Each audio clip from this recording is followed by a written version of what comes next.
12:30 pasata iritsi da eguneko elkarrizketa nagusiari ekiteko unea, eta horretarako gaurkoan gurekin dugu Mitxel Lakuntza, elako idazkari nagusia. Kaixo Mitxel, eta ongi etorri. Egunon, Naiara, eskerrik asko. Hasiko gara, hezkuntza legearen bueltakoekin, azken txanpan sartu da Araba, Bizkaia eta Gipuzkoako hezkuntza legearen tramitazioa. Lege proiektuari azken zuzenketak egin zizkioten aste honetan, PSek eta EAJak akordioa lortu zuten, eta akordio horretan lehen jasota ez zegoen kontu bat jaso zuten, hizkuntza ereduen sistema jasotzea. Besteak beste, EH Bilduk salatu du gidoi aldaketa bat egon dela, eta testuinguru ikusita ez dakite elatik zein da egiten duzuen balorazioa. Guretzako hemen ez da sorpresarik izan. Hasiera batetik ezagutu dugu lege honen asmoa, elkarrizketan ere egon gara sailburuarekin,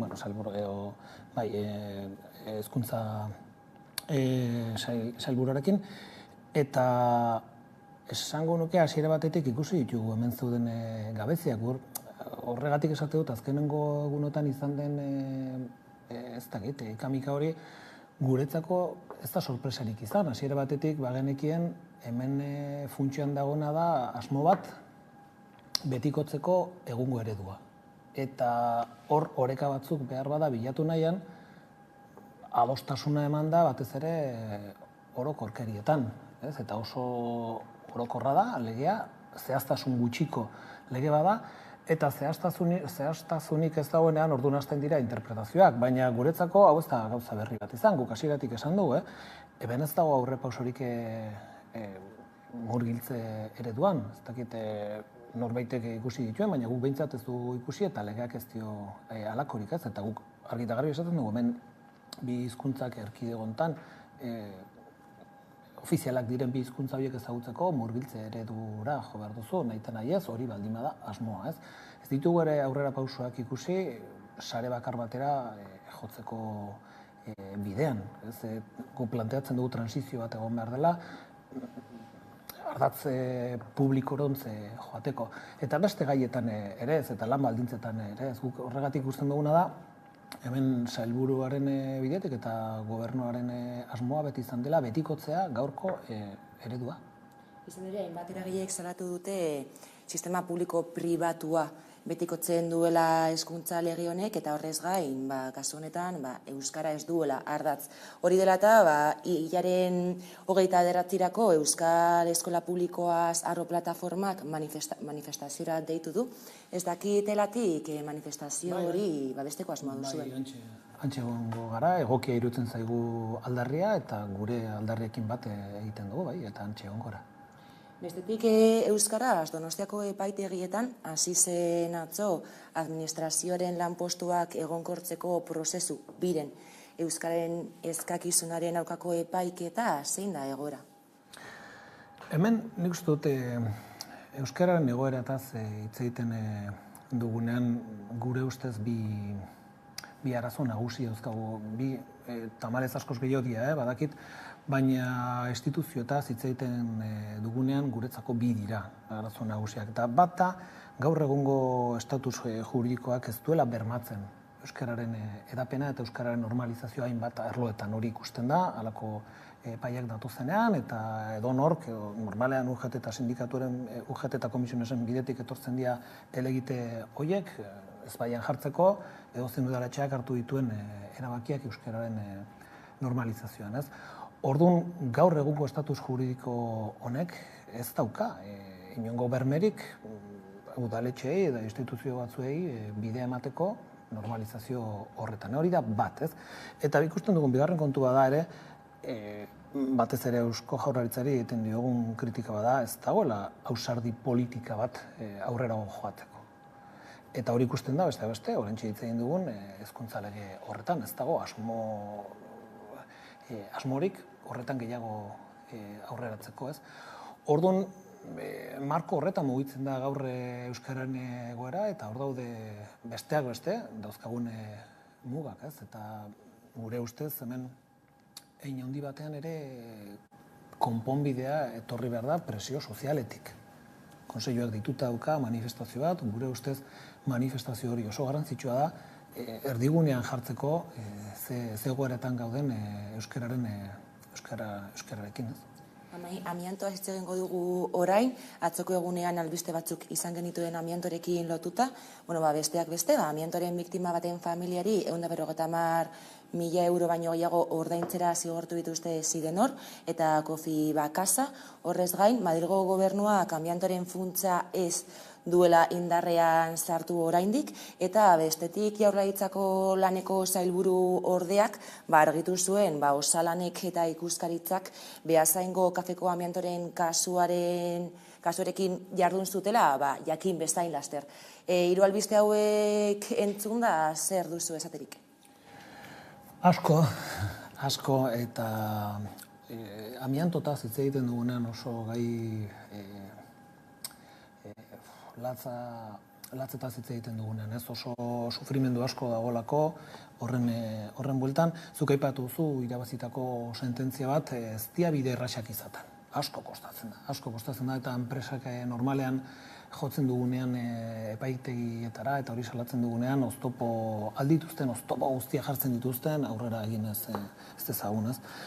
Eta hori esateaz gain, diote enpresen oposizio edo blokeo horretaz ez egiteaz gain, hemen badago ere hartura instituzional bat, zuk aipatu duzu, ez, hemen badago eta onartuta dago Espainiako parlamentuan lege bat amiantoren, fondo bat amiantoren bueltan desamintazioa egiteko, eta beste behin ere ikusten duguna da, hori ez dela martxan jartzen, eta eskasa zela, esan gu gere garaian hori aztertu genuenean, ikusten genuen, hemen asmo ona da, baina funtsa oso eskasa da egiteko hemen egin beharko genukena, ez? Eta amiantorekin gainera pasatzen dena da, horrek duen uzten dituen ondorioak urtetara ikusten direla, orain kafen zuk aipatu duzun bezala, ikusten ari garen bezala. Ez kafen ze gertatu da?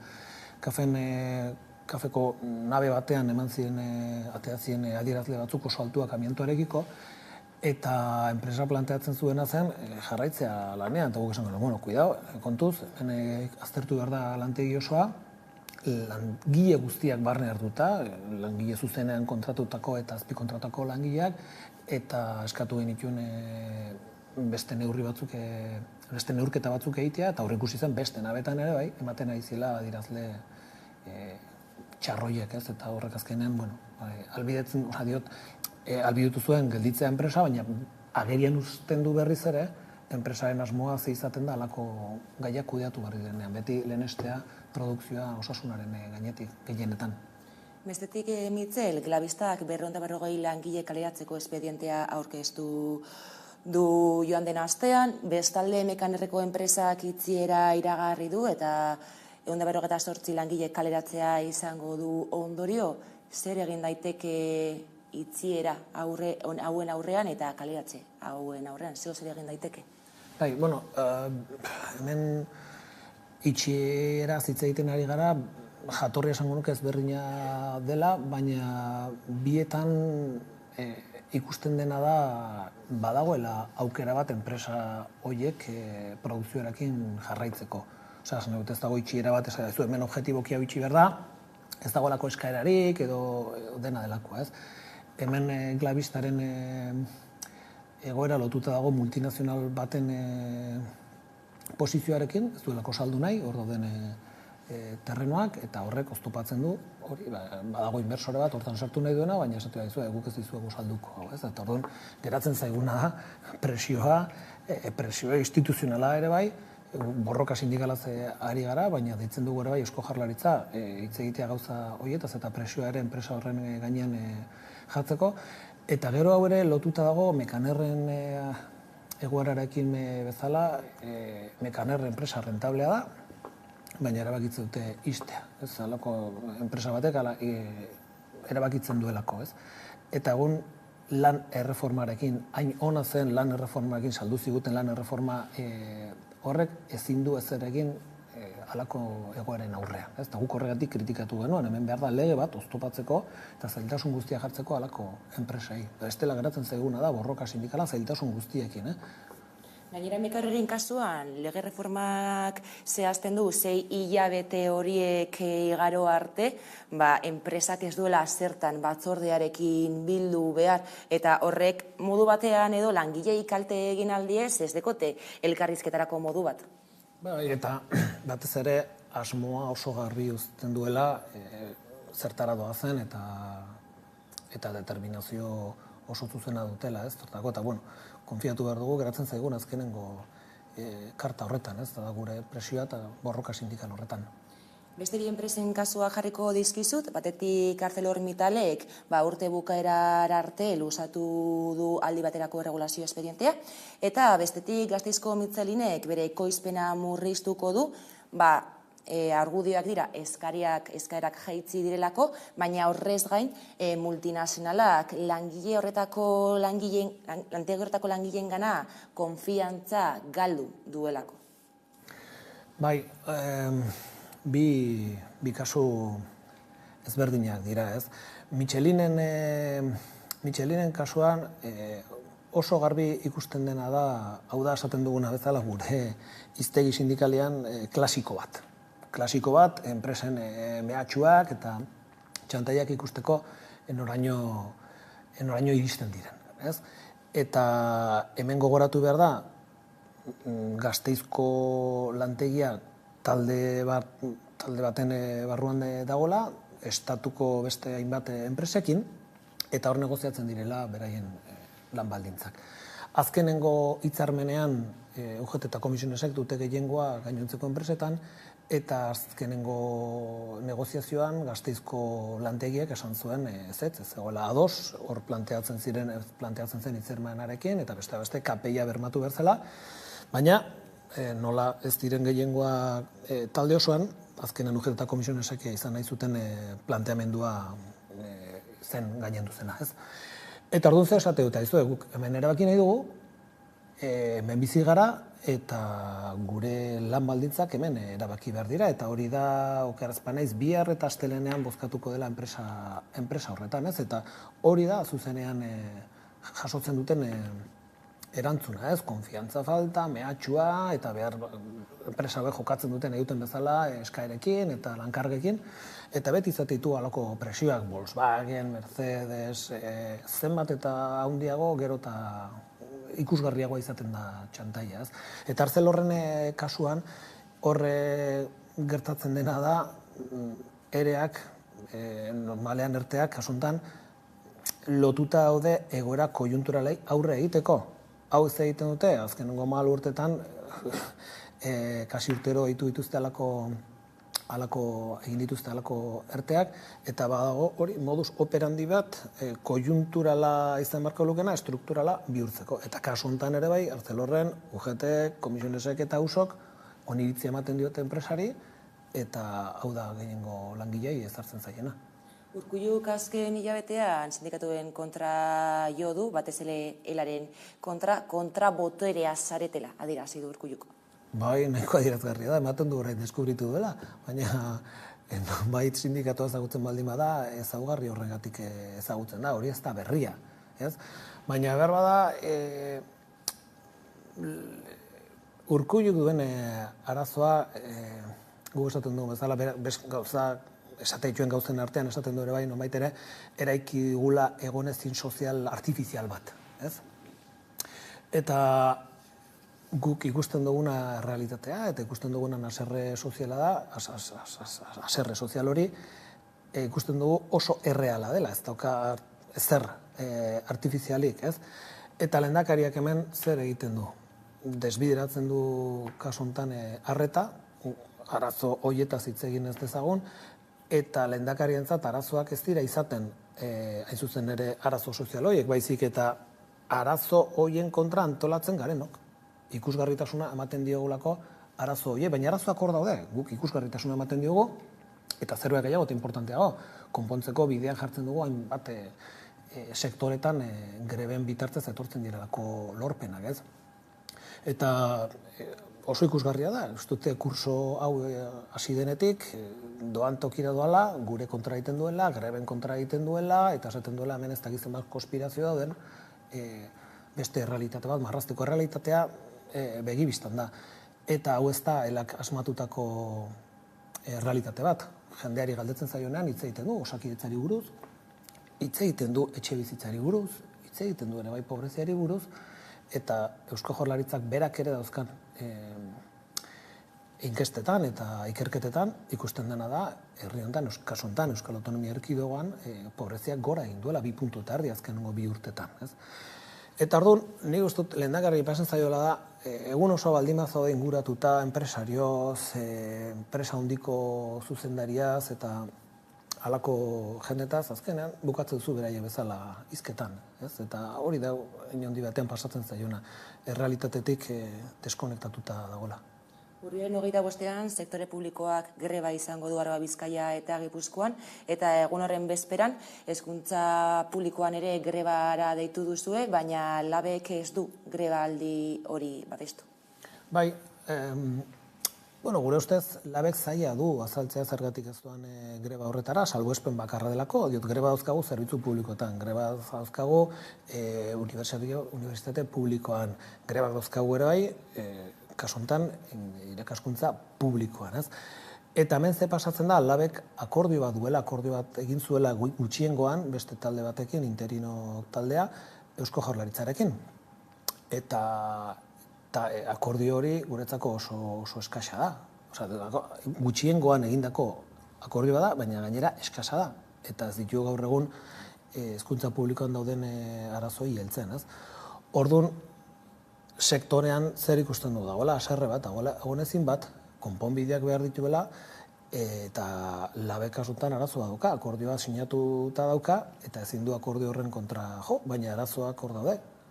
Eta zer pasatzen eta zerbitzu publikotan oroar eta hezkuntzan edo osakidetzan, azkenengo hamarkadan 20% galdu dutela erosalmenean. Behin-behinekotasuna 59an dagoela. Eta planteatzen diren opeak, landialdiak oso eskasak dira, eta kasu batzutan, sektore batzuten, langile, behin-behineko dauden lauetatik 3 ez dira sartuko ope horietan, ez? Eta gero daude lankargak, eta daude planifikazio falta ikaragarria, ez? Orduan horrek normala denez haserre bat sortzen du jende askorengan. Eta herri honek duen gauzarik onena, guk behintzat balioan jartzen dugu aldugun aldioro, da jendea mugitzen dela, jendea mobilizatzen dela, eta grebara jotzen duenean grebara jotzen duela gauzak konpontzeko, ez? Eta hori da gertatzen ari dena.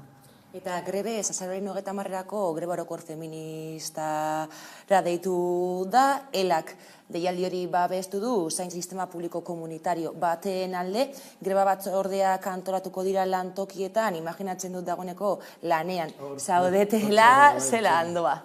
Bai, beroketa lanetan, ez, nik uste dut hor gaudela, greba orokor bat antolatzea, ez da bat, erresa lan ikaragarria dago, militante asko implikatzen dira, erabaki asko hartu behar dira, eta erabaki asko gainera eragile eta lagun askoren artean, ez? Eta esango nuke hor gaudela, eta guk beti balio emana izan diogu greba honi. Hein handi batean ere lotuta dagoelako gure eguneroko borrokaekin, ez? Hemen Bizkaian ez dela, inbeste greba sektorial bat egin genuen, residentziako langileekin, etxez-etxeko langileak ere bai grebatan daude, hainbat herrietan eta hainbat sektoretan, Gipuzkoan ere egon ginen, aste honetan Araban, residentzien greban gaude ere bai, eta gure ustez zaintza erdigunean jartzea beste da, hitz egitea zaintza profesionalizatu horietaz. Eta gaur esan behar dena da, hori instituzioetatik, egin dena urteetan izan da privatizatzea eta ahalik eta lan baldintzarik okerrenak ezartzea. Gainera, joan den ikasturtean alduntze kolektibo bat egon zen, hainbat lan gatazka egon ziren, asko askatu ziren, hala ere oraindik batzuk askatu gabe daude, eta alduntze kolektiboaz gabiltzanean, batez ere sektore feminizatuetan eman zen alduntze hori, eta, aipatu duzu, ezta? Baste honetan bat artean, Arabako saregoitzetan greban daudela, nola doa egoera? Ostalaritza ere, atzo bertan hemen, Bizkaian, beste sektore feminizatu bat, hein handi batean. Nola doan negoziazioa blokeatuta dago. blokatu da. Nafarroan ere egoera berdina dugu, eta gure esperientzia da gauza sektore feminizatutan tamalez akordio onak lortzeko gehiago sufritu behar dela. Hau errealitate da. Eta esperientziako oso garbi uzten digu orain begiratzen badiogu pixka bat hitzarmenak sinatu diren, oso argi ikusten da, sinatu direnak sektore maskulinizatuak direla, sektore pribatuaz, ari naiz. Eta hemen geratzen zaiguna da, orain, hori erresidentziak, etxez-etxeko sektorea, ostalaritza, komerzioa, garbiketak, horiek geratzen dira, patronalak nahita blokeatzen dituelako. Patronalak nahita blokeatzen ditu eta horrek eskatzen duena sindikatu hori da ahalegin berezi bat, batez ere desblokeatzeko. Baina besteetan lortu dugun bezala, gu baikor gara, badakigulako azkenean grebak emate dituela bere fruituak eta batzutan greba batzuk luzeagoak izaten direla, sindikatuak nahi dugulako eta are gutxiago langileok, ez? Baizik eta enpresak hala erabakitzen dutelako, ez?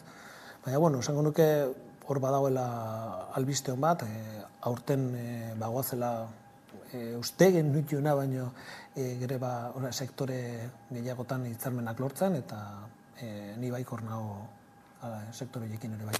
Enpresen etekinak metatzen joan diren heinean gainera langileria pobretzen joan da. Izan ere, erosa ahalmena asko galdu da azken urtean eta horri buelta emateko borondate politikoa ezinbestekoa da izan patronalarena, izan erakundeena, ez da? Bai, guk esaten dugu, orain aztertzen baldin badugu egoera ekonomikoa, daukan ezaugarririk nabarmenena da, pobretze fase batean gaudela. Hori ikusten da, ez bakarrik KPI-ren eragina aztertuta elikagaietan, ez? Baizik eta ere bai, etxe bizitzaren egoera hartuta gertatzen arina interes tipoekin, eta hartzen baldin badira bi elementu horiek oso agerian geratzen dena da hori pobretze fase batean gaudela, eta hein handi batean aukera politiko bat delako.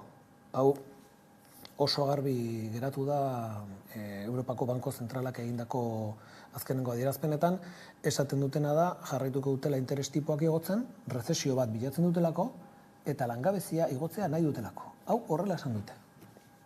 Eta bakarren batek esango du, baina, nola iteke hori?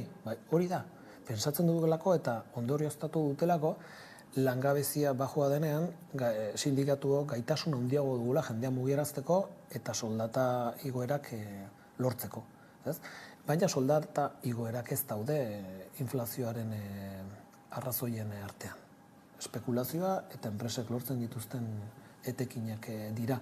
Eta urtetik urtera ikusten duguna, aztertzen ditugunan mundu ekonomikoan zagertatzen, ikusten duguna da, enpresa handiek, geota gehiago, marka guztiak hausten ari dela etekina lortzerakoan, ez? Testuinguru horretan, orduan, erreforma fiskala ezinbestekoa da gurean, fortuna handien zerga, ez da? Besteak beste, esan nahi dute, hemen gu planteatzen dugunen aldaketa fiskal bat, planteatzen duguna da sakoneko aldaketa fiskal bat, ez ikutzea bakarrik tipo bat, ez? Gu prest gaude hitz egiteko IRPF buruz, tramo altuenetan, baina batez ere zentratzen gara enpresen gaineko zergan, eta zuk aipatu duzun bezala bai, gehien dutenen ondare horietan. Eta hemen aztertzen baldin bada, garai batean orain dela gutxi egin genuen azterketa bat, ikusteko benetan enpresek zenbat ordaintzen duten. Enpresak lortzen dituzten etekin horietatik zenbat datorren gero ogasunetara. Eta hor ikusi genuena zen, batez besteko zazpian gaudela. Eta guk planteatzen duguna da, behintzat egon behar dela interes tipo, minimo bat, gutxieneko tipo bat, 25%. Honek zer esan nahi du, irabazten dituzten 4 euroetatik, behintzat bat ogasunetara bideratu beharko luketela, baina begibistan da oso urruti gaudela errealitate horretatik. Eta hau lotuta dago, sindikatuak etengabe egiten duen salaketarekin. Hemen ikusten duguna da, botere politikoaren, nonbait ere, menpekotasun baten, besan da, interes politikoen edo botere ekonomikoen menpedi ari direla interes potere instituzionalak, ez, potere politikoa. Eta hori hola denean, gaientzen dira hauen interesak eta hauen nahiak eta gogoak. Eta Santzizen inbestiduraren atarian gaude, Jaurlaritzako hauteskundeak ere izango ditugu gurean ikasturte honetan. Horiek langileen eskubideen aldetik eragiteko modu bat izan daitezke? Guk ez dugu konfiantza handirik izaten alderdi gehienek planteatzen dituzten proposamenetan ez daudelako guk eskatzen ditugun aldarriak. Eta ez ditugulako ikusten guri gustatuko litzezkioken aldaketak, ez? Hori esan da, nik uste dut ere, begibistan geratzen dela da, ezin dugula zer espero, obintzat aldaketa strukturalik urrengo hilabetetan, ez? Eta bukatzeko, iganden urtean hainbat lan gatazka egon ziren, ikasturtea ere bero hasi da, hainbat lan gatazka, grebekin, protestekin, urrengo hilabeteak nola aurre ikusten dituzue? Esango nuke aurten eta iaz ikusi genituen bezala, ez? Askotan aipatzen zaigu, zuek nola egin dezakezue, nola hitz egiten duzue hain harrotasun horrekin grebari buruz. Guk normalean eskatzen duguna da elkarrizketa, negoziazioa eta akordioa. Hori da guk beti planteatzen duguna. Baina ze pasatzen zaigu, lehen egon gara hizketan zerbitzu publiko buruz, sektore feminizatuei buruz. Horietan patronalak ez badu nahi, patronalana pribatua naiz publikoak, ez badu hitz egin nahi, ez zaigu beste bideri geratzen. Guk ez da baia, gusten zaigu eta elkarrizketa, eta negoziazioa, baina blokeatzen digutenean zer egiten du. Ez gara txea joango, orduan esan zagoizue, gu hemen gurea borrokatzeko gaude, ez? Eta orduan planteatzen du mobilizazioak eta grebak. Eta esperientziak esaten diguna da, lehendakariak berak esaten du, ez? Nola ulertu daiteke hemen soldata handien dazkan erkidegoan greba gehien egotea estatuarekin alderatuta. Horregatik, hain zuzen ere, soldata handiagoa dira, borroka sindikal bat eta grebak hemen egiten direlako, eta batez ere gaitasuna dagoelako, netzako hori da importantena. Gaitasuna duzunean horrek dena aldatzen du. Ez bali magozu, gaitasunik nekez aldatuko duzu ezer, ez? Eta horregatik beti esaten dugu, hemen herri honetan dagoen gauzarik onena da, hori aktibo sozial eta sindikal hori ere, bai? Eskerrik asko gurean izategatik gaurkoan, Muritze Lakuntza, elako idazkari nagusia. Eskerrik asko eta hurrengon arte. Zuei, eskerrik asko. Eta orain tarte bat, eta jarraian itzuliko gara eguneko solasaldi nagusiarekin. Orain arte.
Amaika Telebistak web orri berria du.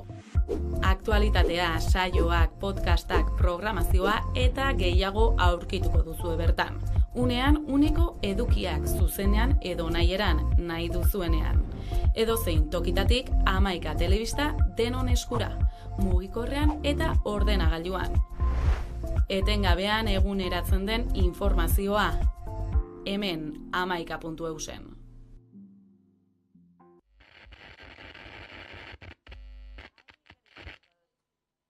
Itzederrak, sentimendu beltzak, kutsa motorretak, bordetak, piztutako azugarrak itzaliak, ta kantu hau zuretzat, gaur berriz izango da beste iluntze bat. Ilar gerraldoiari begira, eta begiak negar malko ez estalita. Zure berizak nahi dut, behar izan da ere ez zaitut inondiatu. Zaroan lotu intuenak alde egin du, takatuko gaitu, akatuko gaitu. Tximelduta erositako arroxa zarrak. Nire hilo birako gordeta, inoiz bizitatuko ez duzun toki hura. Memoriaren arrasto zerak. Biotzerrek ebetxiratxa, inok sekula maitatu gabea.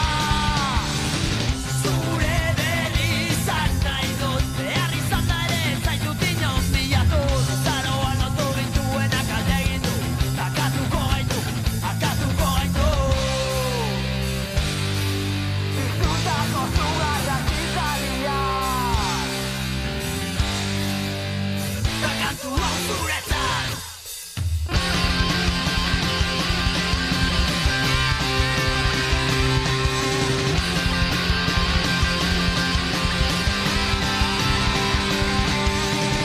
Zure berizak nahi dut,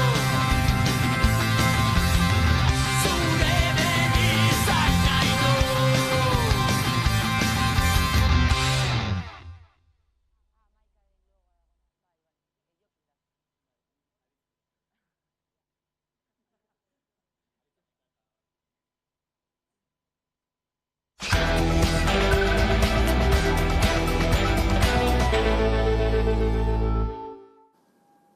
Ordu batak pasata iritsi da solasaldiari ekiteko unea eta horretarako gaurkoan gurekin ditugu Alaitz Argandoña eta Ibo Meñika.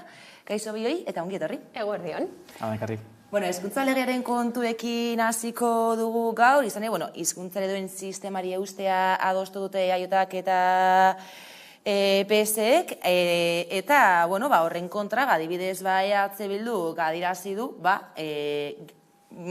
guztiz kontrako norabide bat hartu duela hezkuntza legeak, hala ere bildarratzek bestelako kontu batzuk esan ditu, ez dago guztiz argi zer gertuko den hizkuntza eredu horiekin, ez dakit, imaginatzen dut jarraitu duzuela albiste hau, eta zein da zuen iritzia? Nik uste dut azken finean lokotxagarria dela, ez? Osa, zenolako abiadura hartu zuen, nola ez dutela parte hartu hainbat agentek nire ustez hor egon beharko zirela, osa, bai hanpakoek, bai irakasleek, bai ikasleek ere, nik uste dut jende guztiaren parte hartzea ezinbestekoa dela, eta norabide aldaketa nik uste dut deigarria izan dela, baina beti hori gehiengoan oinarrituta, eta batzutan ematen du, ez dutela kontutan hartzen jendearen iritzia, eta haiek nahi dutena aterako dela.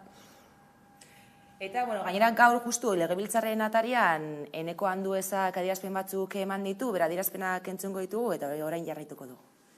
Oin ditugun ereduak mantentzen dirala eta hortik aurrera aukeria emoten dezuela ikastetxeei bere proiektu linguistikoan, marko juridiko hortan edo eredu hoietan barne, bere proiektua egiteko, baina ereduak mantentzen dira eta uste dut hori legean oso argi gelditzen dela. Eta ez dago beste inungo bertxio. Andueza prest agertu da, azalpenak emateko EH Bilduri, baina argi adierazi du, hizkuntza ereduak mantentzen direla, eta agian oker dagoena dela bildarraitz. Galdera horreri entzun beharko lioke. Ze, adibidez, justu aipatu dozu ez, hasieran, kronika modukoa, eta, ni ja buruan etortzei gana eta irakurri eta entzun dudanen arabera, niri zalantza suertatzen zait. Eta dinot hau, ironia puntu bategaz, baina ardura guztiarekin. Ze, gaur egun ez dakigu, horrelako bi iritzi posizioen artean ekimen berdinarekiko, zeinek daukon, nolabait ere, ez, egindakoaren noreteko benetako relatuaren emaitza.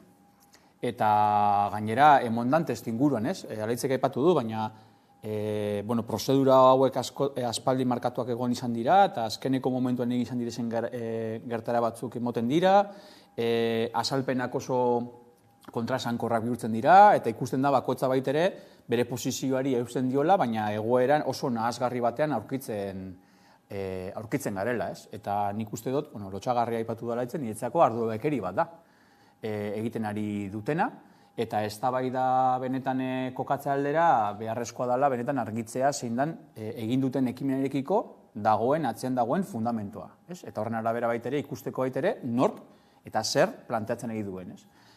Eta argitu aldera, gaur egunen Euskadi bildarraitzek adierazpen batzuk eman ditu, hizkuntza ereduen inguruan, entzungo ditugu ea argitzen dituen kontu horiek edo ez. 2022ko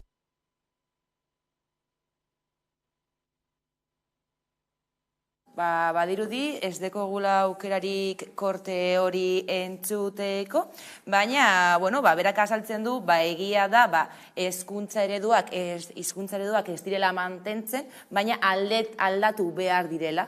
Kontua da, berrogei urte ezarri zirela hizkuntza eredu horiek, eta orain egokitzapen bat egin behar dela, eta hori diola legeak. Nik uste dut eskatu behar dugula, edo bentsat eskaini behar digutena da gardentasuna, ez? Nik ez ditut ikusten zen olako irizpideak jarraitu dituzten olako erabakiak hartzerakoan, ez? Eta gaine ikusita hezkuntza munduan lan egiten duten iritziak entzunda, argi daukat norabide aldaketa hor egon dela eta helburua aldatu dela. Eta ez dakit zeintzuk izan diren benetan hor azpian dauzen irizpideak eta ez dauz azalpen ez dakit, argirik entzun oraindik, hori, ez dakit, babesten dutena.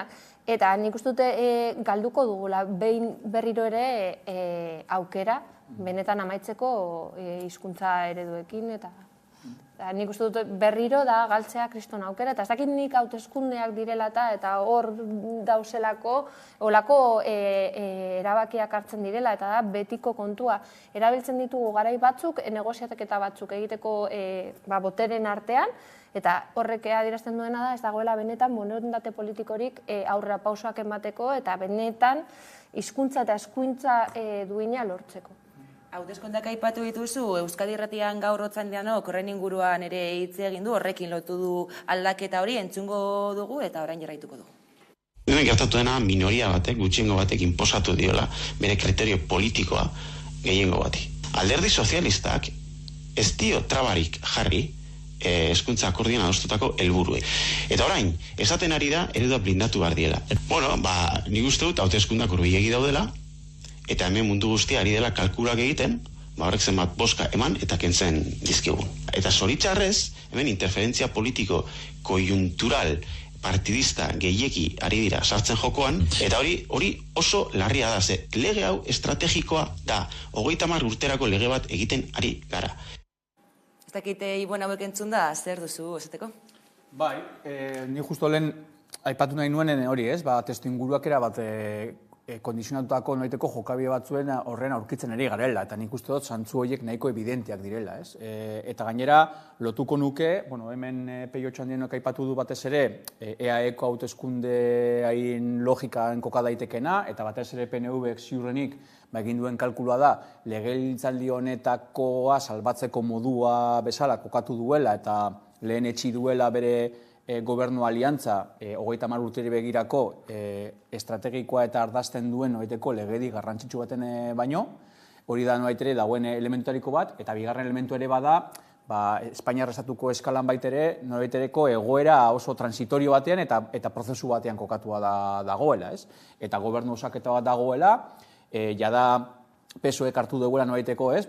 Lidertza osaketa baten logikan, gerora hitz egingo dugu, baina euskal alderdiek baitere zeresana badaukate, indarko relazio horrela baitere adirazi duelako, eta logika horiek baitere maila batean blaituta dagoen testu inguru bat da, ez? Eta tamalgarria dana da, lehen alaitzek aipatu duena, ez? Horrek maila batean, logika eta kalkulu elektoralek edo partidistek hartzen dutela garrantzi eta lehentasun gehiago benetan atzean dagoen hezkuntza proiektu oso baten logika baino, ez? Eta ni horregi gehituko nioke, ez dakit zen, baina ariketa pertsonal bat egin dut gaur. Nik bi ume dekoaz, bi seme dekoaz, 7 urteko eta 3 urtekoa.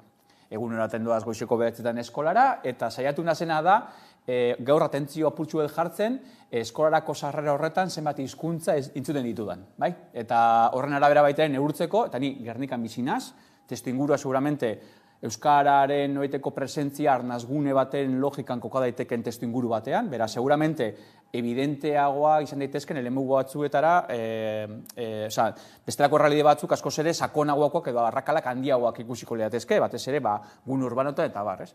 Bueno, gaur entzun dut Brasildarra, entzun dut gaztelera Estatu Espainiarrari loturikoa, Latinoamerikako ebide ezberdinetakoak, arabiarrara, nuke esango nondi dagoen, ulofa, ukrainiarra, errumaniarrera, hizkuntza guzti horiek entzun ditut Gernikako eskolan. Hoiek dira gaur egun ditugun eskola barruan, komunitatean, gaur egun 7 urteko ume batek daukon errealitate soziolinguistikoa. Eta hori errealitate bat da. Eta ni, bere aita, naz, justo aurreko legediaren noiteko semea. Ze orain dela 40 urte, nik 6-7 urte nituen, eta ni izan nintzen D eredura gehitu izan zen noiteko leheneko belaunalditako bat. Eta 40 urtako bilakaera honetan eta gaur eguneko bi belaunaldeioen arteko talka horretan, agerian geratzen dena da, batetik, ereduek, D eredua ikasten duen bezala nik batzuek B ereduan segudak, ereduek ez dutela, orduko afera soziolinguistikoa ezberdia bazen ere, euskalduntze prozesuarako bermerik emoten, ez zuen emoten, eta gaur egun ditugun erronka soziolinguistikoen aurrean, eredu horiek ez direla lanbide, tresna edo nolaiteko baliabide. Orduen, benetako erronkak eta benetako eztabaidak horrek izan beharko liatezke. Eta planteatu, horiek berauek ganditzeko, ze bide komun eraikitzeko gaitasuna daukagun, errealitate soziolinguistikoak oso askoz ere anitzagoa izan daitezken testuinguru batean. Eta gainera ditugun noiteko erronkak hain handiak direnean gaur eguneko eskola komunitatean dagoenean. Bukatzen dut, parkatu, baina bukatzen dut. Gero bukaeran irakasle bat gertutatu jat. Bere preokupazioa apurtzue partekatzeko nirekin. Joder, azkenen komunitatean gertatzen da, alakoa gu hemen gaude. Osea, preokupazio hori traslatzen ari diogu hezkuntza komunitateari. Hezkuntza komunitateak dituen erpin guztikaz, lehen alaitzek aipatu diren logikan. Eta erantzunkizun politiko instituzionala dituztenek, horrekiko erantzunak horrelakoak ematen ari dituzte. Benetan, maila politikoa eta arduraren maila politikoa uste dut, benetan, exigentzia maila zirra garela baitere areagotzen. Hau, ez da zilegia. Ez da zilegia horrelako egoeraten aurrean, horrelako arronka batzuen aurrean, horrelako erantzun batzuk baitere jasotzea eta esatea, bai ez, gaur bai, bihar ez, ereduen araberakoa egon badaude, badakigu badaudela. Galdera ez da egon badauden gaur egun. Galdera da, bihartik aurrerakoan lantresna bihurtuko dugun edo ez. Porque gaude, etorkizunari begirako, orain eta etorkizunari begirako legedi baten eraikuntza egiten, ez atzorako edo ez gaur egunerako. Orduen, egoera horretan, eta parkatu igual apurtxo eta aztuatu naz, baina egoera horretan benetan uste dut, esaten da moduan, mailara egoteko beharren aurkitzen garela. Eta uste dut, zenbaitzu badabiltzatela, ez da baidorrei argibide bat eman nahiean, espektro sozologiko guztian, euskalgintzakoak baitere gogoeta batzuk dituzte, gontxelurtik eta bar, eta uste dut horreri heldu behar zaiola. Ze ardazten duenak hezkuntza legedi batek, ez dio bakarrik erantzuten, ez dakit ez, legelaldi logika baten testuingurun kokatzen dan epe bati. Erantzuten dio, gure urrengoko 2-3 belaunaldiak, ze hezkuntza maila eta ze hizkuntza maila eta ze pedagogia maila eta ze garapen maila ukingo duten arabera. Hau da, gaude etorkizuna eraikitzen, horren bitartez. Bai, ni guztiz ados, ni bi gauzak aipatzeko, lehenengo eta behin ematen duela gor daudela, hor dekogu hainbat deialdi zerbitzu publikoaren aldekoak direnak, baina bai eta hezkuntzan edo hezkuntzatik deitutakoak. Eta nik uste dut horren zain edo behintzat egon beharko ziren pres entzuteko eta badirudia haiek beste bide batetik joango direla. Eta gero beste aldean nirik eskatzen dauena bebai da zen olako arrakada sortzen duela olako gauzak. Ez dago eskaintza publikoa duina. Eta horrek ekarriko dituen arazoak pairatuko ditugu gu geu, baina batez ere gure ikasleek edo gure umeek, eta horren nik uste dut bai dela kezkagarria. Bestelako gai bati helduko diogu orain lan gatazkei zehazki izan ere Mekaniko zuzendaritzak itziera iragarri zuen irailean. Egia da, epeak ezartzen dituen 6 hilabete horiek tarteko, itziera hori martxotik aurrera egingo zen, edo negoziazioak martxotik aurrera egingo ziren. Langileek zuzendaritzari azalpenak eskatu dizkiote, zuzendaritzak erantzun bai, baina bilerarik momentuz ez die eskaini eta kaleratzeak gainera 158 langile kaleratzea edukiko luke ondorio bezala. Eta gaiari heltzeko pantailaren beste alboan dugu Unai Mirasolain, Mekanerreko enpresa batzordeko kidea.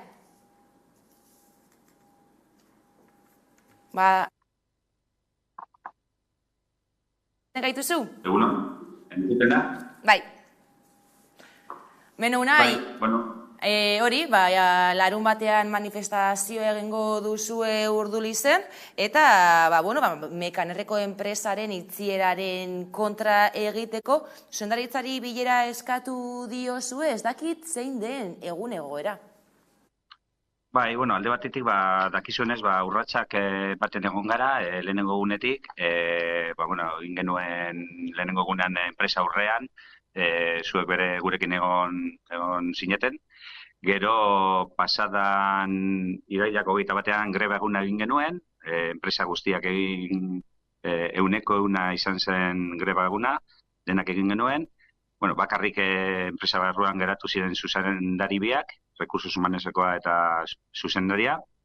Eta diozun moduan, urriaren 7an, daukagu larun batean, manifestazioa, ja ez bakarrik gu langileok, baizik eta denoi, komarka guztiei, deialdia egin dugu inguruko herrialde guztietan. Beste aldetik, behin eta berriz, Mekanerreko zuzendaritzari eta Frantziako zuzendaritzari eskatu diogu elkarrizketak, komunikabide bat irekitzea, eta orain arte ez dugu lortu, bai esan zigun asteartean, gure zuzendariak, agian edukiko dugula laster erantzun ezberdin bat. Baina, hor gaude itxaroten gaur egun, oraindik ez daukagu berririk. Eta, beste aldetik, azken orduko berria, gaude batzarrak eskatzen Eusko Jaurlaritzari, eta, bihar gaur izan digute, egongo garela Bilbora egongo gara baita, Mikel Amunda eta Inegaz hitz egitera. Ez dakigu ziur Arantxa Tapia egongo baden edo ez, baina, joango gara. Orduan bihar bilera edukiko duzue Jaurlaritzarekin, badirudi urratsak ematen ari izaletera, enpresak itziera hori azalpenarekin, lotu zituen irabaziak, ezta? Baina zuek argi adierazi duzue zuzendaritzak enpresak, Mekanerreko enpresak badituela irabaziak, ezta? Orduan eurek zaten dutena ez dela egia salatzen duzue. Bai, argi dagoena da, pasan urteko kontu sarraketa egin zenean, Mekaner dauka 606.000 euro irabaziak, eta Stellantis taldeak 16.700 milioi inguru irabaziak. Orduan, argi daukaguna da Mekaner bideragarria dela, eta produktiboa gertatzen dena, zitalkirea hutsa da hau, gero eta gehiago irabazi nahi dute, lanak Txinan eta kanpoan eginda, eta, hori da, ez da, borbet multinazional guztiak hartzen ari den bidea, baina, guk borroka egin behar dugu, Euskal Herrian egunez egun enpresak zarratzen ari dira, eta gure industriaren alde eta Mekanerren alde borroka egin behar dugu. Ikusiko dugu zelandoan bia Jaurlaritzarekin duzuen bilera, baina lehen aipatu dugu urriaren 7an, larun bat honetan manifestazioa edukiko duzuela Urdulizen, herritar guztiei dei egin diezue kaleak betetzeko eta babesa helarazteko, ezta? Bai, holanda, denei egin diegu deialdia, atzo gainera egon ginen batzar batean Urdulizko alkatetzarekin eta inguruko alkatekin, egon dira Gatikakoa, Laukizkoa, Plentzia, Gorliz, eta bar, eta, denak esan digute, gure aldea daudela, gurekin egongo direla, eta ez bakarrik Urdulizen, herrialde guzti honetan, kartela jarri ditugu, deialdia egin dugu aldugun moduan, eta espero dugu denok nahi duten guztio gurekin egotea. Zenbat eta gehiago, Orduan zuek langileak indartsu zaudete momentu honetan, ez? Borrokarako prest. Bai, argi dago, lehenengo gunetik ikusi genuen hau luzea izango zela, legea dela 6 baita daukagu, hori erea hor daukagu, eta egin behar duguna da lan, borroka, eta gure lanpostuak eta lantegia galduta daukagu, orduan, buelta eman behar dugu horreri. Orduan, ez dugu ezer galtzeko, eta borroka, buelta eman behar dugu egoera honeri. Eskerrik asko Unai Mirasolai Mekanerreko enpresa batzordeko kidea gurekin izatagatik, eta adi egongo gara. Bai, eskerrik asko zuei. Entzun dugu ez, 158 langile kaleratzea asmo ditu Mekanerreko zuzendaritzak, langileek argi adierazi dute gainera enpresa bideragarria badela, etekinak badituela, izan Mekanerrek, izan Stellantisek. Orduan, erabaki hori edo? Bai, nik uste dut, lehenengo eta behin aipatzea, hori, dinot, kalean egoteko beharra beti ezinbestekoa dela, ez bakarri langileak hori kalera joan behar direla, bezik eta guztio gizarte moduan nik uste dut erantzun beharko dugula, eta gero betikoa nik uste dut sartu garela, ez bakarrik hiri eredua, baina eredu batean nahiko toxikoa izan aldala. Zenolako lehentasuna daukate gaur turismoa eta olako esparruak, eta ez dugu zaintzen industria, ez dut esaten itzuli behar garela beste garai batera, baina behintzat egon beharko dela oreka bat, eta ez da bat ere zaindua gure industria orokorrean. Nik hori bai gainean ipinen nahiko nuke, batez ere ikusteko instituzioen erantzunkizuna zein den. Bai, eta gainera, gure industria ondino, ondeko 20 pikuko uste dut produktu gordinaren noiteko tasa dauko, importantea da eta jende asko horretaz bizi da, eta nik uste dut baita hori erdikunean jarri behar da, ere bat adoz. Ni baita ere apurtxu bet, sartuko nuke edo saiatuko nintzateke kontestualizatzen baita ere ze testu inguruan emoten nien horrelako gertaerak, ez? Egia da, modu isolatu batean ulertzen baditugu edo kokatzen baditugu, badirudi ez, lan gatazka bat edo dantegi baten emondako gertaera bat dela, ez? Eta maila batean, bera baitera aipatu du, eta emoten ari direla baitera gertaera batzu, zeinetan nik uste dut, preokupazio puntu hori baitera orokortzeko arrazoi bihurtzen ari dela, ez? Eta batez ere hor, badudelako, nik uste dut testu inguru honetan, elementu batzu baitere, nahiko komplexua bihurtzen ari dena, eta jendarteren baitere, egoera ekonomikoan baitere, noreteko, kinka larri bate baitere somatzen ari dela, ez? Besteak beste, pandemia, Ukrainiako gerrak eta barrak eukin duten noreteko eratorretako neurri, ez dakit ez, babesleak baitere, amaitze bidean edo erabaki izan da amaitzeko, eta horremai batean ekartzen duen eragina.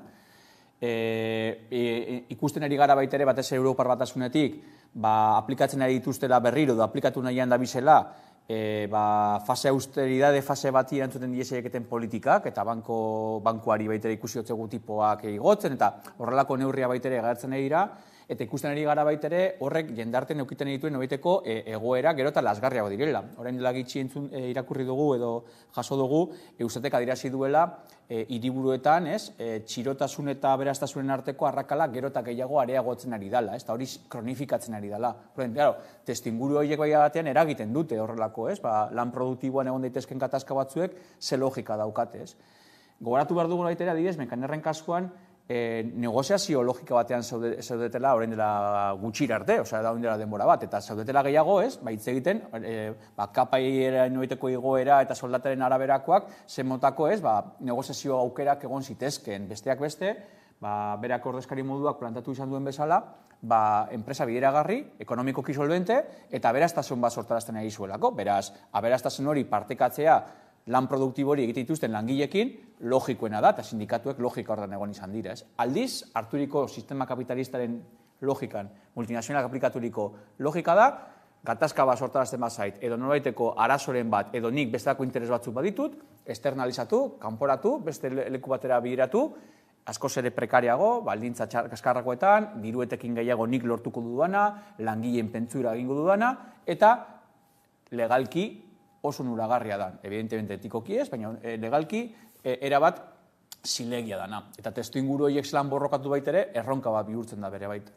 Eta nik gero aipamentxo bat egin nahiko nuke bai, berak baitere aipatu duelako, baina azkeneko urteetan, horrelako lan gatazketan, eta goratzen dut adibestu batzeuks, eta horrelako egoeretan, instituzioek edo podere publikoak hartu izan duen noreteko jokabidea. Eta orain arte Eusko Jaurlaritzak hartu duen noreteko estrategia izan da gehiago, esan dezagun zubilanak edo posizio edo perfil neutro bat. Eta uste dut, gaudela, defentsa horren logikan, gaudela instituzio edo potere publikoek neutraltasun hori gainditu, eta nolabait ere, industrien defentsan, langileen defentsan, aberastasuna sortzen den defentsan, nolabaiteko pausoak emotaren aldean kokatzaren beharra. Eta uste dut hori baitere oso importante dela, ze bestela badirudi langileen arazo bat baino ez dela, eta horrelako enpresek oso ertxikirotua daude lurraldeari, eta lurraldeaga sortzen duen aberastasunari.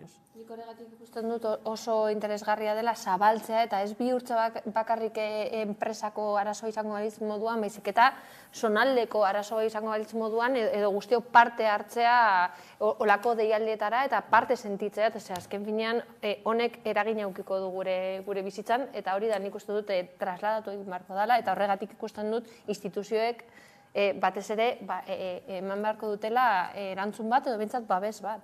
Adibidez, oindela urte bat edo, Berangon Berton egon zan horren inguruko beste alkontzaragaikin, beste lan gatazka bat, eta dau oso lotua baitere zonaldeko apustu eta aberastasunan nork sortzen duen, eta noren mesetan egon behar daren logikan, eta orduen hor politika publikoak hartu behar duten papera.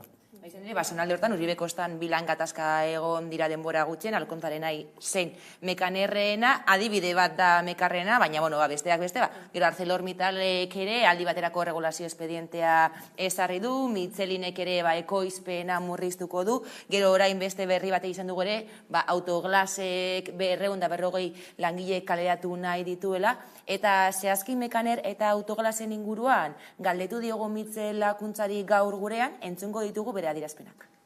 Hemen Glavistaren egoera lotuta dago multinazional baten posizioarekin, ez duelako saldu nahi, hor dauden terrenoak, eta horrek oztopatzen du, hori, badago inversore bat, hortan sartu nahi duena, baina esatu da guk ez dizuegu salduko. Eta orduan, geratzen zaiguna da, presioa instituzionala ere bai, borroka sindikalaz ari gara, baina deitzen dugu ere bai Eusko Jaurlaritza hitz egitea gauza horietaz eta presioa ere enpresa horren gainean jartzeko. Eta gero hau ere lotuta dago mekanerren egoerarekin bezala, mekaner enpresa rentablea da, baina erabakitzen dute istea. Ez alako enpresa batek erabakitzen duelako. Eta egun lan erreformarekin, hain ona zen lan erreformarekin, saldu ziguten lan erreforma horrek ezin du ezer egin halako egoeren aurrea.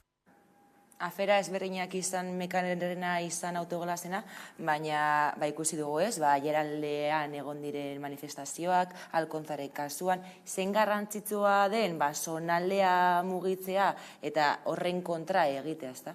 Ni horregatik aipatu dut, nik uste dut lan hori ondo egiten ari direla, batez ere, jendea parte sentitzeko eta bebai hori erantzunkizun bat eskatzea instituzioei, azken finean, haiek dira babestu behar gaituztenak eta egiten ez duten, eta batzutan legeak egiterakoan ez dute kontutan hartzen nolako kasuak, eta batzutan ni zalantzetan dago, ea benetan ez dutela sartzen nolakoak nahita.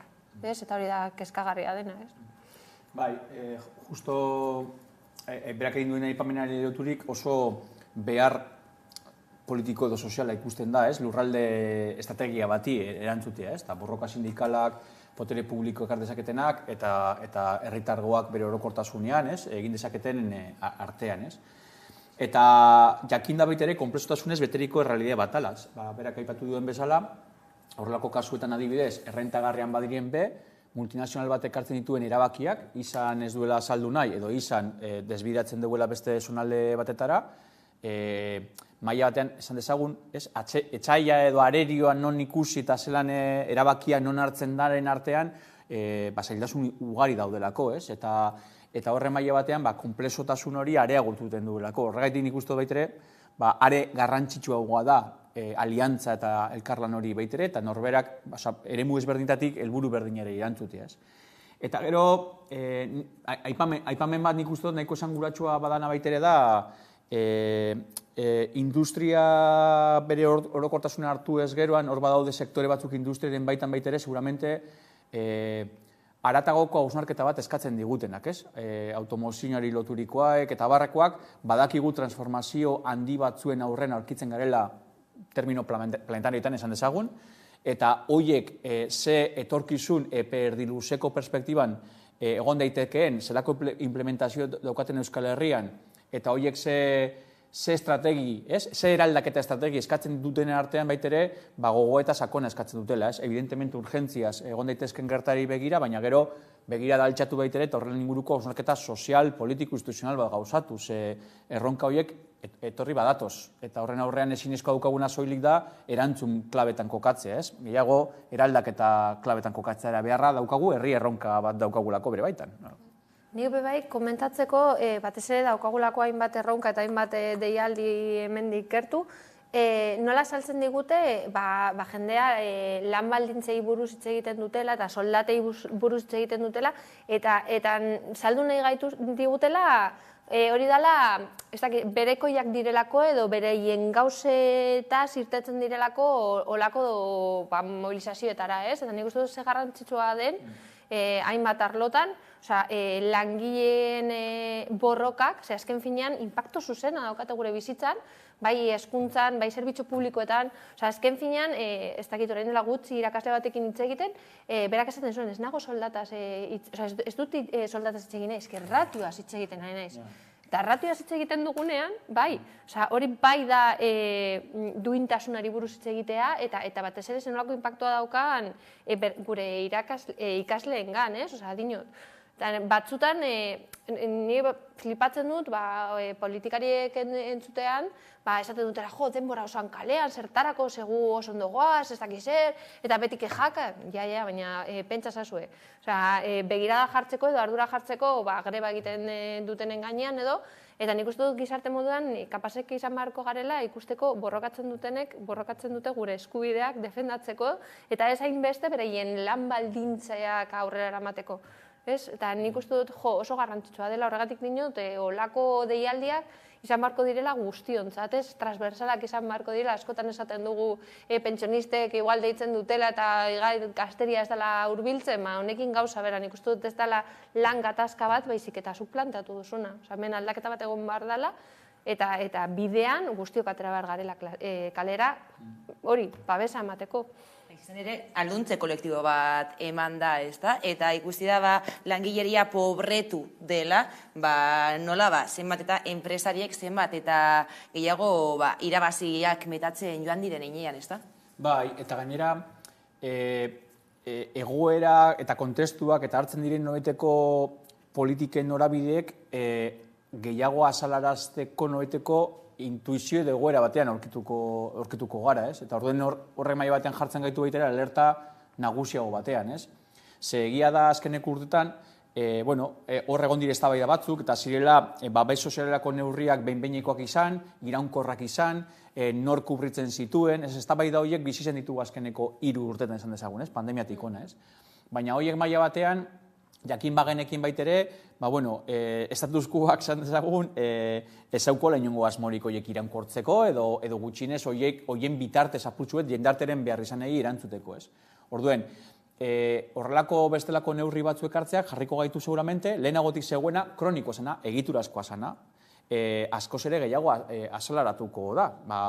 Ikusten ari garelako kontsumo aldetik baitere dauden diru garestitzeak, kapairei begirako soldaten parekotasunik ezak, horrelako egoerak eramaten ari gaitu baitere egoera kronifikatzera edo gutxienez larriagotzera, ez?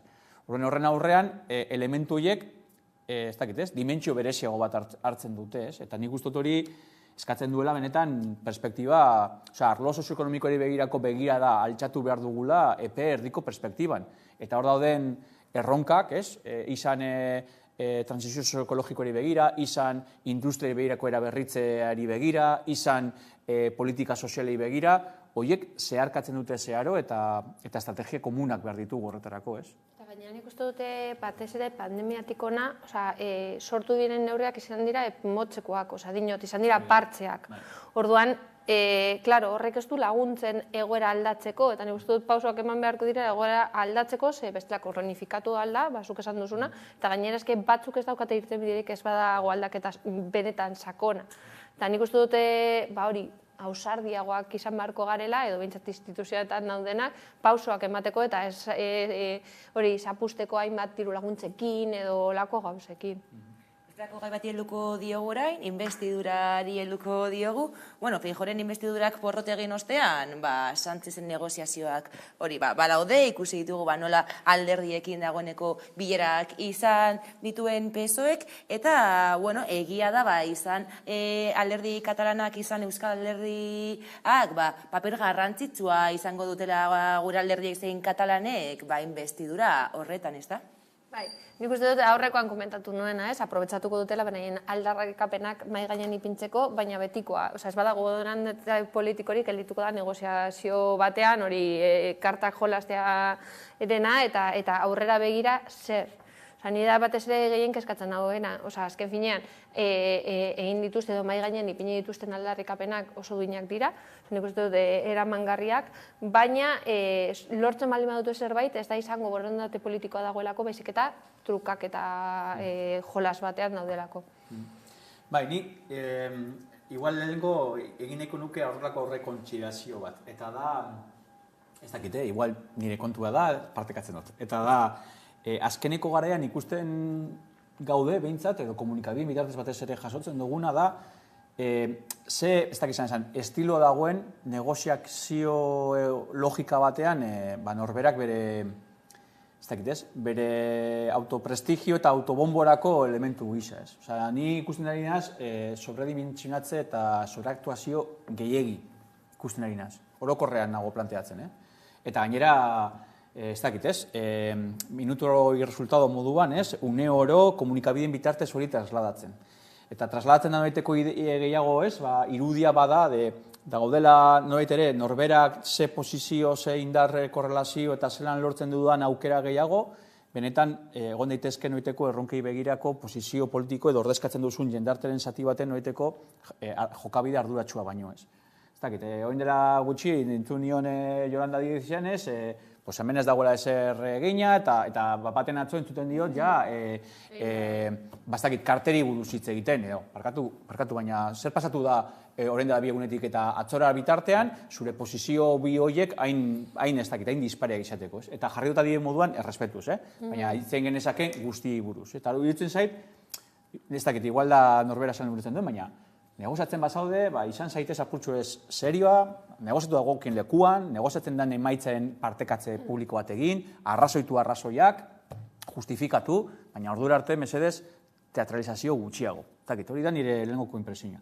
Gero, bigarrengo bat, aipatuko nuke, Estatu Espainiarren uste dut emoten egiala oso egoera konbulso bat, agerikoa da, eta oso mezu nahiko kontundenteak jasotzen egiela, eta izaera konbultso guzti horren atzean dagoen, ez dakit, gogoeta batzuk egon badaude, eta iruditzen zaidana da, gaur eguneko erregimenak ordezka dezaken noiteko poterea, bentako poterea, alderdiak barne, baina ez bakarrik, asimilatu ezinik dabiltzatela gaur egun daukaten errealitate soziopolitikoa esan dezagun. Lehenagotik trasfondoan egon dana, eta argi dagoena da, nazio zapalduen inguruko aterabide politiko-demokratikorik ez daukazuela, ez Galizarantzako, ez Euskal Herrientzako, ez Kataluniarako, eta aspaldi dago, eta horrek nola baitere, indar harremanen forma bat baitere hartu du, eta maila batean gaur eguneko estatuaren konposaketa ezinezkoa da egitea, horrelako, nazio ordezkaritza horietatik datozen alderdi politikoen parte hartzerik gabe. Batean zein bestean, porque PPek egin zuen gauz izan zen, enkajari buruz hitz egin Kataluniari begira edo PNV-ren gana jo. Orduan, eta orain beste dagoelako PSOE egiten, ez? Orduan, nik uste dut asimilatu ezinik dabiltzatela, benetan, konpundu gabeko afera horietako ordezkaritza politikoak, determinanteak bihurtzen direla, harremanen logika bat edo beste bat planteatzeko momentuan. Eta uste dut hori badagoela. Eta zelan bait, horrek alabeharrez ekartzen duena da, demanda nazionalek hartuko dutela zentralidade bat behien agendan. Nahi, gustatu edo ez gustatu. Normala den moduan, hemen indar harreman horien arabera, norberaren posizioa indartzeko bitarteko bihurtzen dalako. Orden hor, egia da, batez ere oin Euskal ordezkariek, PNV eta EH Bildu ordezkatu dutenak, eta Katalanen ordezkariek, batez ere, Junts eta ERC ordezkatu dutenak, norbait ere, posizio horiek bait ere, lehiatzen ari dutela logika horretan. Eta hor batez ere, nik uste hor badaudela bi elementu nahiko garrantzitsua direzenak aratago doazenak, ez da bat, Europa osoan bezala, noraiteko autoritarismoan oinarturiko erreakzionarioa dan jokabide bat fonduan Espainian indartsu dago, eta nahiz eta gero ez ordezkatu hori esan da, gobernu osaketa batean hori bere baitan indarrean dago, eta horreri noitere atentzioa ez genioke galdu beharko, eta horren arabera hartzen diren posizioa baitere horretaz konstienta hartu. Eta gero bigarren nik uste dut, benetan aurrerakoiagoak izan daiteke noiteko gobernu baten osaketari begira baitere, nazio hausieri begirako elementuak baitere mai gainean egon bar direla konstiente hartu behar dela ez. Eta horrek gero bakotzak zelako pedagogia eskatzen duen egitea bakotza bere publikoari bere erantzukizuna da. Nik uste dute esan duzunarekin batera, hori Oberton lehioa zabaldu dala, gero eta dirazpen muturreraino heltzen direnak entzuten dira, eta nik uste dut hori inpato zuzena daukala gizartean, eta zuk esan duzuna, hori horrekin kontu zibili behar garela, ez? Azken boladan entzun ditugun hori adierazpenak batzutan, litzen zara, hau lehen esen onartuko, baita kaleetan, batzutan, karo, isladatzen da. Eta, klaro, orain sare sozialetan gauden, eta batez ere dana, zuk esan duzuna, bizitzen ari garen minutuz, jendea, erreakzionatzen du, eta nik uste dut kontu zibili behar garela horrekin. Adibidez, oso adibide bat adierazgarri bat, Feijóoren zapusturiko noiteko enbistidura saio horretan, Abascal Amurriotarra, atara zan esatera, Espainiak jasaten ari dituen erasoen aurrean defentsarako eskubide eta beharra duela. Eta Espainiar estatuaren historia minimori erreparatzen badiogu horrelako esaldiak ez dira baladi. Eta uste dut baitere horregatik jarrera reakzionario horrek daukon noiteko harrera edo babes soziologikoa, esan dezagun, eta poteretan zelako eragina daukon eta zelako hartumona daukon, uste dut baitere neurtzekoa dela, hartzen ditugun noiteko neurriak edo hartzen ditugun noiteko posizioak baitere, gutxienez hori aintzat hartzeko, arduraz hartzeko beharra dagoelako. Eta maila batean, gerora, norberak ez dakit, Ni somatzen ari da, ez dakit, paparra asko ateratzen ari dela jende asko, eta uste baitere gero negozazioek ekarri behar dutela, evidentemente, norberak bere posizioak defendatu modu garden batean, eta horren ondorioz baitere, hori dagoen errealidadea aintzat hartu, eta uste dut hor badagoela, pedagogi ez egindak, faltan dan pedagogia bat baitere, badagoela ez du Espainiaran, baina esango nuke, sui generis dela. Lehen justo aipatu dugu, Carmelondak esango luke Espainiar anatomian barneatua dagoen ADN-a dela. Eta uste hori baitele, txoritzarrez kontestuaren ezaguarri bada. Eta horako investiduretan nik askotan susmatzen duana da, ez dagoela benetako programazio bat atzean, zer zauz defendatzen, porque zuk aurkezten duzu zure burua eta izango da zure programa da defendatu nahi duzula, eta batzutan ez dute horretaz hitz egiten, baizik eta isladatzen dira gauza batzuk, igual zentzu edo ez dakit ez direla pisukoak, eta zen duzu, kontxo, azaldu zer egin nahi duzun, eta horren arabera, joango gara estertzen edo ez dakit, gardentasunean hitz egitera. Baina ez dakit nik horratzean dagoela zer ez dakit pisua daukan. Nik adibidez apunte bat baitere eta Euskal Herriko begiratuta, edo irutzen zait beste maila batean dagoela, baina ustot badukala bere azpimarra, eta lotuko nuke gainera, inkluso lehengo gaiarekin eta hezkuntza legearekin eta Elkarrekin Podemosek hartu duen posizioarekin. Eta iruditzen zait, indar aurrerakoi estatalistek ardezaketen indar harremana eta daukaten posizioak eta daukaten jokabideak eta daukaten noiteko kokalekua partida guzti honetan, hori baitere izan daitekela, aldeko edo kontrako edo mesedegarri edo esain mesedegarri, ez? Eta iruditzen zait adibidez, partida guzti honetan, indar aurrerako esatalistek posizio ahulago bat daukatela, joka lekuan, eta horre maila baten ekartzen ditu gero mimetikoki, eta hau historikoa da, ni zantzarren anasen igual esan dezaket, historikoa da, gerora, Euskal Herrira etorritako momentuan, hartzen direzen posizioak ez daudela lotuak Euskal Herriko errealitateri eta gehiago behiratzen direla Madrilo ikuspegitik. Eta horren bidaltzen direla mezu batzuk eta posizio, ez dakit ez, topeniko batzuk edo estoiko batzuk ez diotenak erantzuten errealitateri. Eta ni zoritzarrez ikusten hori baitere hezkuntza legedian somatu doa horrelako tentazio bat, ez? Horrelako jogea hartu eta esan, honek ez dio erantzuten gaur eguneko Euskal Herriko errealitateri, eta ordezkatzen duzun posizioak uste dut beste zerbait beharko lukela, nire iritziz, errespetuz. Eta uste dut lotua dagoela baitere, indar korrelazioa estatu mailan, galbide baten sentsazio eta frakturazio baten zantzuak somatzen direlako. Momentuz zen investidurak ez du datarik, baina, hasiera batean esaten zuten urriaren erdialdean izango zela, oin badirudi urriaren bukaeran, baina, oraindik ez dakigu noiz izango den, hori, dagoeneko negoziazioetan daude, lehenagotik ziurrenik baita ere, eta hori jakina bada. Ez dakit, nola ikusten duzuen giroa, investidurak aurrera egingo du, berriro hauteskundetara joko dugu? Jo, ni benetan, indar korrelazioa hain parekatuta gelditu denez, aurrekoan ez dakitzen 178 edo lako zehoz, nahiko parekatuta dagoenez, beldurra ematen din berriro hauteskundetara jutea. Benetan nago esaten, ja nekea, jendearen nik askotan esan dut, parte hartzerakoan, nolako, ez dakit, ikusten dugunez, batez ere, aurreko hauteskundei begira, nolako jokabideak egon diren, behin ematzak hartuta, jendea boskatzera joan da, baita udan joan da boskatzera, eta gero ikusten duzu nola zure botoekin egiten dute beraien korapilloak, nahi dutena jartzeko poltroetan. Eta orduan ikusten dut jende gero eta gutxiago joango dela, edo animatuko dela hauteskundetara joateko, eta animatuko direnak, nik uste dut, hor, arrisku bat egon daitekela, hori, egoteko esker edo eskuina alde baten edo bestean. Horren beldur. Igual jarra konservador hartuko dut, eta esango nukena da, uste dut oso elementu beharrezko izango litzatekela prudentzia purtsu bat jokatzea. Horregatik, ez? Botatzen direlako horrelako soflama nahiko borobilak eta prudentzia eta negoziatu behar den lekuan edukiak eta horren arabera baita ere jokatze eta perspektibarekin, ez? Uste dut hori da nahi komeni zaiela, uste dut. Batez ere niretzako jokoan egon daitezkenak lehen aipaturikoak, eta horrein alaitzak aipatu du.